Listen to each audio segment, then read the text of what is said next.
రైతులను ఎంత ఇబ్బంది పెట్టారో మేము కళ్ళారా చూసాం. లారీలు తీసుకొస్తే 2 రోజుల తర్వాత రమ్మండం, ఆ 2 రోజుల తర్వాత మళ్ళీ తేమ శాతం ఎక్కువ ఉంది, వాళ్ళు రాసిచ్చిన రసీదు ప్రకారం మేము కొనుగోలు చేయమని చెప్పడం, నానా రకాలుగా వాళ్ళని ఇబ్బంది పెట్టి చివరికి వాళ్ళ చేతుల దగ్గర నుంచే డబ్బులు తీసేసుకుని రైతుల దగ్గర అప్పుడు వాళ్ళు కంప్యూటర్లో ఆ రికార్డులు ఎక్కించడం అనేది మనందరం చూసాం. ఈ వాస్తవాల గురించి మీ అందరిలో కూడా ఉన్న ఆవేదనే ప్రభుత్వంలో మేము ఏర్పాటు చేసిన తర్వాత మొట్టమొదటి రోజు అధికారులతో నేను సమీక్షించినప్పుడు నాకే ఒక విధంగా భయం వేసింది. ఎందుకంటే సివిల్ సప్లైస్ కార్పొరేషన్లో ప్రతి ఏటా మేము దాదాపు 20,000 కోట్ల రూపాయలు టర్నోవర్ చేస్తాం.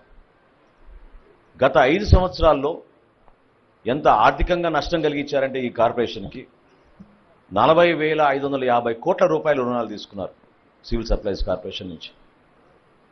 ఏ విధంగా మనం రైతుల్ని ఆదుకోగలుగుతాం మాకు అర్థం కాలేదు.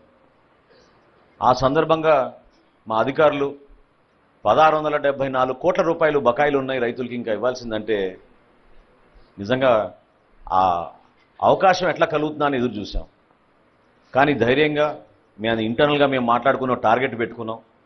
నెల రోజుల్లోపే మనం ఎట్టి పరిస్థితుల్లో సరే ఎంత కష్టమైనా సరే మన రైతాంగానికి మనం ఈ నిధులు అందించేటట్టు మనం కష్టపడదాం అని చెప్పి అధికారులందరూ కూడా ఆ రోజు కూర్చున్నప్పుడు తదనంతరం పాండ్యన్ గారిని ఢిల్లీ పంపించి అక్కడ నాబార్డ్ అధికారులతోటి ఎన్సిటిసి అధికారులతోటి మాట్లాడి ఏదో విధంగా మనం రుణాలు తీసుకొద్దామని ఒక ప్రయత్నం చేశాం.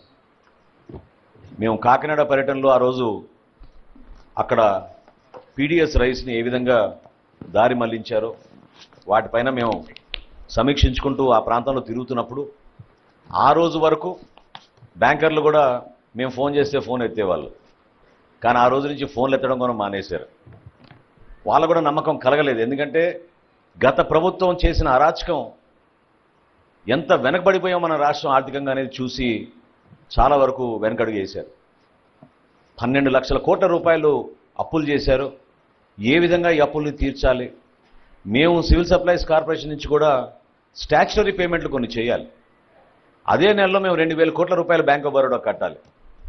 అర్థం కాని పరిస్థితుల్లో కూడా ధైర్యంగా మేము అందరం కూడా నిర్ణయించుకుని పాండ్యన్ గారిని ఢిల్లీ వెళ్ళమన్నప్పుడు ఆయన అక్కడ అధికారులతో మాట్లాడి ముఖ్యమంత్రి గారి దృష్టికి తీసుకొచ్చినప్పుడు ముఖ్యమంత్రి గారు ఒకటే మాట చెప్పారు, ఎట్టి పరిస్థితుల్లో కూడా మీరు దీనిపైన ఫోకస్ పెట్టి త్వరలోనే మనం రైతులకు అందించేటట్టు మీరు చేయండి, దానికి సంబంధించిన దసరాలు మీరు ఇమీడియట్గా మూవ్ చేయమని ఆయన చెప్పినప్పుడు పవన్ కళ్యాణ్ గారి దృష్టికి తీసుకెళ్ళి సమన్వయపరుచుకుంటూ ఈ ఆర్థిక పరిస్థితిలో కష్టకాలంలో కూడా 1,000 కోట్ల రూపాయలు గత నెలలోనే మేము రైతులందరూ కూడా అందించడానికి ఒక అద్భుతమైన కార్యక్రమం ద్వారా మేము చేశాం. 1,674 కోట్ల రూపాయల్లో ఈరోజు మిగులు 674 కోట్లు ఒకే రోజున మన రైతాంగానికి అందరికీ ఒక భరోసా కల్పించడానికి కోసం చేస్తున్న కార్యక్రమం ఇది. అందులో మన జిల్లాలో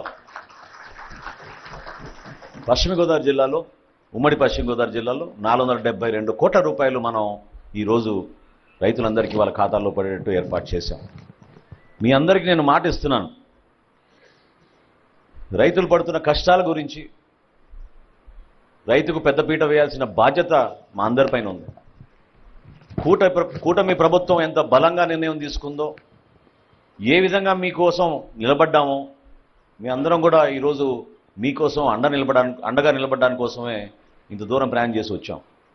ఎందుకంటే మీరు గత 5 సంవత్సరాల్లో మీరు పడిన కష్టాలు సామాన్యమైన విషయం కాదు. నేను ఇది పదే పదే ఎందుకు అంటున్నానంటే నేను చూశాను అనేక సందర్భాల్లో మేము రైతుకు గిట్టుబాటు ధర గురించి, ధాన్యం కొనుగోలు విషయం గురించి జనసేన పార్టీ నుంచి మేము కూడా పవన్ కళ్యాణ్ గారి నాయకత్వంలో అనేక ప్రాంతాల్లో పర్యటించాం, నిలబడ్డాం.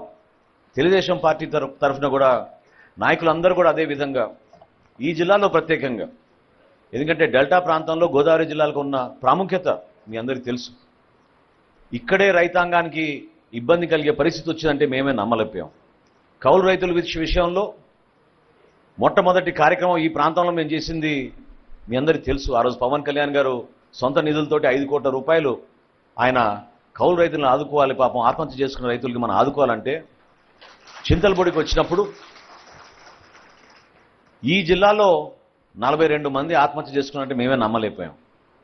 ఆత్మహత్య చేసుకున్న ఆ కౌలు రైతు కుటుంబాలకి ₹1,00,000 చొప్పున ఆర్థిక సహాయం ఆ రోజు ఇచ్చినప్పుడు ఖచ్చితంగా ఆ రోజు ఒక నిర్ణయం తీసుకున్నాం. మన ప్రభుత్వం ఏర్పడిన తర్వాత కౌలు రైతుకి ఎట్టి పరిస్థితుల్లో కూడా గౌరవం దక్కాలి.